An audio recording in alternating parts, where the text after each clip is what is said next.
Hey everyone, welcome back to another Rebor review. Today we're taking a look at their new grab-and-go Tyrannosaurus Rex. This is the fourth repaint using the G&G T-Rex mold, but I'm really excited for this one. That is because this figure is based off the T-Rex from the documentary Dinosaur Revolution. So I was really excited when Rebor revealed that they were actually going to do Jack, that was the name of the T-Rex, in that documentary, in this paint scheme. And this figure retails for a very budget-friendly, just over $20, and it should be available relatively soon from Everything Dinosaur and Big Bad Toy Store.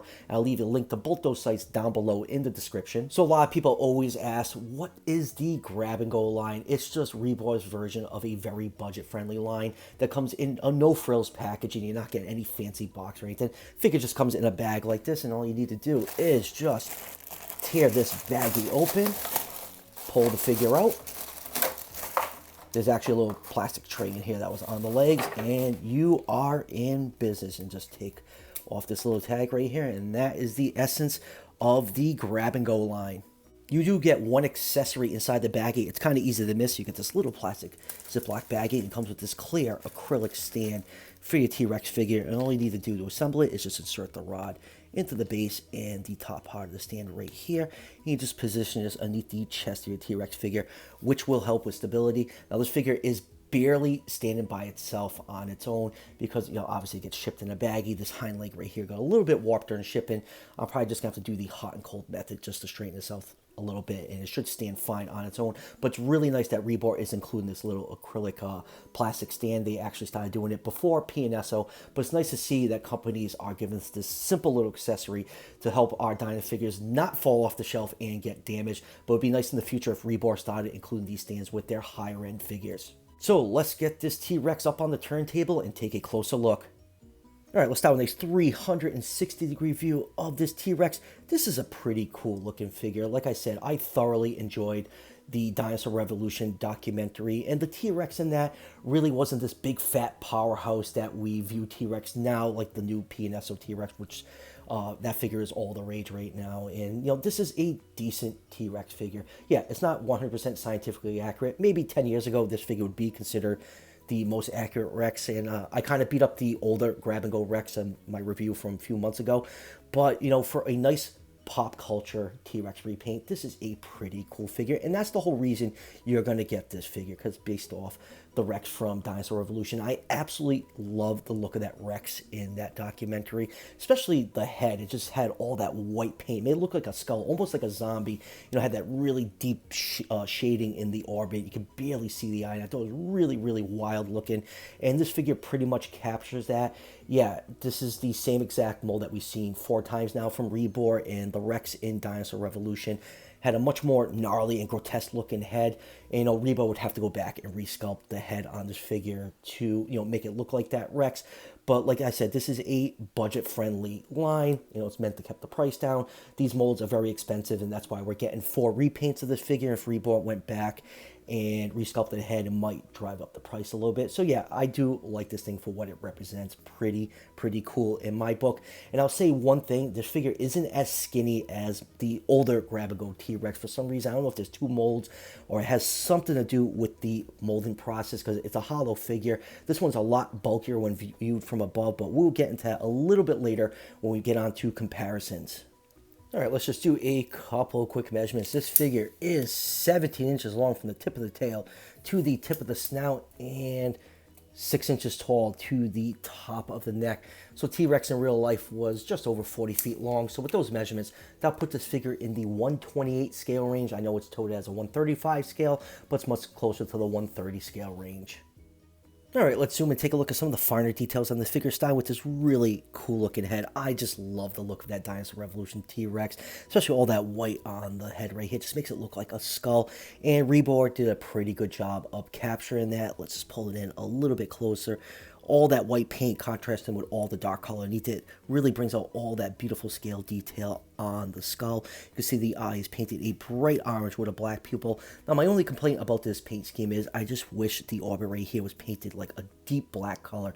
You could barely see the eyes on the T-Rex in Dinosaur Revolution. I always thought that was really cool and creepy at the same time. I kind of wish they could pull it off, but you know what? It is what it is, and I do like the look of that white paint on here. Just that skull look is really, really cool. All the teeth are nice and sharp looking, beautifully painted. You can see all that nice scale variation on the nostrils right here. You got some large scales. Near the end, you can see inside the mouth right here. The mouth is beautifully detailed. You have a nice textured tongue with just kind of a slight gloss coat. It's not super glossy, but it just gives off enough reflection to make it look like that wet look. And then going down to the lower jaw, you can see some more white striping right here, some nice scale variation along the lower jaw. And let's just turn the figure from the top so you can view the skull. That's pretty decent shape for a T-Rex skull right there. And let's view this figure from the front. You get some beautiful binocular vision. That looks really cool with those bright red eyes. And then going down to the neck right here. Now, the transition from all this nice scale detail to the neck right here, it just kind of stops, and it is a little bit off-putting. You just get all these nice like folds and wrinkles and not all this beautiful scale detail you get on the head. And you get a little bit more scale detail when you get to the body, but the neck is really plain looking. You have that nice white striping that goes down to just about the midsection of the body, just like the Rex from the documentary. You know, the overall coloration for the figure is like this dark gray color, but underneath it you get this kind of like blood red maroon color, and it is, depending which view you're looking at the figure from, it kind of just like changes with the lighting. So I think that's a pretty cool touch, because that Rex did have like kind of like a blood red look to it, but it kind of always changed what lighting it is. So Rebor kind of replicated that pretty well. And then going down to the front arms, they're pretty puny.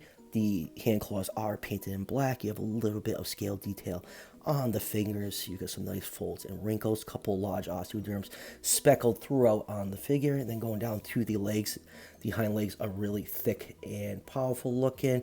And then going down to the hind legs, same thing. Toe claws are nicely painted in black paint. You got some nice scale detail on the toes.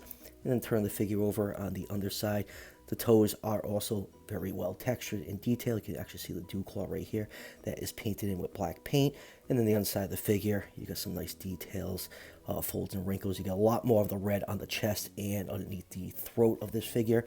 And then going down to the tail, you get some more of those large osteoderms popping out here and there. You know, the color's pretty much uniform till you get to about the tip of the tail. You get a little bit more of that white stripe. And like I said, that T-Rex in that documentary wasn't the most colorful, but it was definitely very memorable. Now, looking at the figure from the top, you can see, yeah, it still has a pretty wide chest, and it gets a little bit skinny near the hips, but it is not as bad as the older grab-and-go T-Rex. Let me just get that figure right here. For some reason, it looks insanely skinny on this older figure, and I'm happy it's a little bit more fleshed out on this figure. Like I said, I don't know if it has to do with the molding process, because these are hollow figures. These figures are extremely light, but yeah, it definitely looks much better on this Dinosaur Revolution repaint than it did on this older grab-and-go one. Alright, moving on with comparisons, let's take out that grab-and-go Rex that we just had out, and you can see both these figures are the same exact mold. Have no idea why this one looks skinnier than that one. Like I said, it might have to do with the hollow material and just the way it sets after molding. And interesting fact, Rebor announced just before these were available for pre-order that this Rex and the one that came out with it, the one that's based off the JP1 Rex, are now discontinued. So who knows how long this new Rex and the other green one that's released alongside of it will be available for. And let's keep comparing to more Rebor T-Rex figure. Here it is with their Killer Queen. Now, both these figures are roughly the same size, but this Killer Queen weighs like 5 times more. That is because it's made out of solid material. And here it is with Rebor's King Rex, which a lot of people are currently looking for that Rex figure. And I believe Big Bad's Toy Store has a pre-order up for this, which means Rebor should be doing another run of this figure. And speaking of King Rex, here it is on top of the Fallen Queen base. And we all know about King Trident. Will that figure ever release? We've been waiting years for that. Me personally, I've been waiting a really long time for King Trident. You know, there's not a lot of things I'm asking for to see in my lifetime. I'd love to see world peace, watch my daughter get married, and at some point see King Trident release. So yeah, I'm not really asking for a lot here. And let's compare it to a couple other Rex figures from other companies. Here it is with Safari Limited Feather T-Rex. I saw you move. You've been standing pretty good over the years. Don't start warping now. And here it is with the OG Papo Green Standard T-Rex. And lastly, let's compare it next to the PNSO Fat Ass Wilson T-Rex. And see, That's why they come with clear bases. Like, this guy's back foot is not touching the ground right now. And yeah, so like I said, this T-Rex really isn't super accurate considering what our understanding of what T-Rex looks like now. You know, this big fat powerhouse that looks like it'll get winded going up one flight of stairs. But yeah, it's a pretty cool comparison to have these two figures next to each other. And like I said, you're going to get this one right here just because you like the Dinosaur Revolution T-Rex, not because it's accurate or anything. So final thoughts on this new grab-and-go T-Rex. I really like this figure. It's a cool pop culture reference T-Rex repaint, and that's all it needs to be. You know, like I said, you're not going to get this figure because it's scientifically accurate, which it's not. And I know, that bothers a lot of the armchair paleontologists out there, but I can respect what Rebor is trying to do. They're doing a lot of pop culture stuff lately, and I respect that because I enjoy pop culture, and I'm really, really excited for their retro line that's coming out, especially the Primal Rage repaints. Definitely looking for them, and there's a market for this stuff, so I don't mind that they're doing pop culture stuff. You know, there's a million other companies that do accurate dinosaur figures, and just stick with them and get the cool fun stuff from Rebor. And like I said at the beginning of the review, this figure should be available very shortly from Big Bad Toy Store and Everything Dinosaur. Link to both those sites is down below in the description.